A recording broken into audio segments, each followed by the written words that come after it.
कालच्या प्रकरणात 5 आरोपींपैकी 3 आरोपी या ठिकाणी अरेस्ट करण्यात आलेले आहे. त्यापैकी एक अक्षय कारंडे म्हणून आहे, दुसरा रमेश पवार आणि तिसरा प्रमोद उर्फ प्रकाश निकम असे 3 आरोपी विष्णुनगर पोलिसांनी अटक केलेले आहे.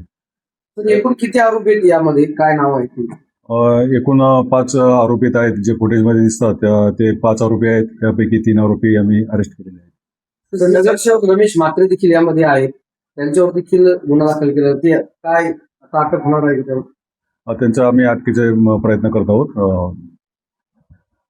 सर, आपण फक्त तुम्ही 3 आरोपी ताब्यात घेतलेले आहेत, मात्र जे प्रमुख आरोपी आहे रमेश म्हात्रे यामध्ये ते सगळ्या माध्यमांना प्रतिक्रिया देत आहेत, माध्यमांसमोर जातात. पोलिसांना नेमकी अडचण काय आहे त्या आरोपीला अटक करण्यासाठी?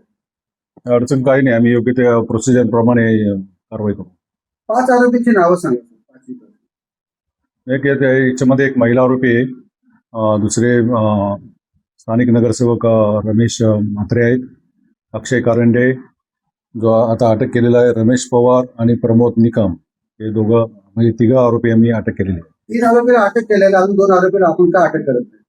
या अटकेचा आम्ही प्रोसिजर करतोय. सर, या संपूर्ण प्रकरणात रमेश म्हात्रे यांना पोलीस संरक्षक आहे, त्या ठिकाणी तो होता. त्यांनी आपली प्रक्रिया त्यांनी फॉलो केली का कंट्रोल? नाही, त्याबाबत पण आम्ही योग्य ती चौकशी करू आणि त्या अनुषंगाने पुढील कारवाई करू. पकडून ठेवला होता त्याच्यावर. नाही, त्या बाबतीत आम्ही चौकशी करू आणि त्याप्रमाणे पुढील कारवाई करू. सर, नेमकं मारहाणीचं कारण काय नेमकं तक्रार देण्यात आली आणि पुढे? नाही, या गुन्ह्यातले फिर्यादी डॉक्टर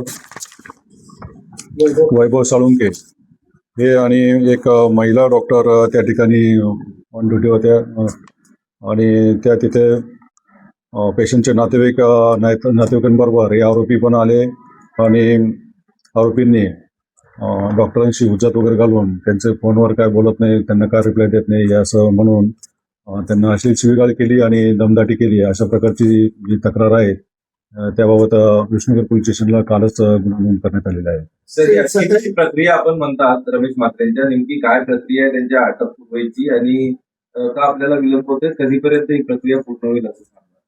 नाही, प्रचलित कायद्यानुसार जे काही प्रोसिजर करता येईल त्याप्रमाणे आम्ही ऍक्शन घेत आहोत.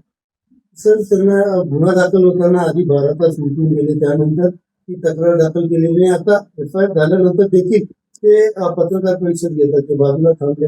नेमकं कारण काय आहे? म्हणजे कुठला दबाव आहे किंवा आपली पोलीस नगरसेवक असल्यामुळे काहीच तुम्हाला अडचण जाती आहे का? कारण आतापर्यंत आम्हाला अवगत असलेल्या प्रक्रियेनुसार ते बिहाइंड द बार असायला हवे होते.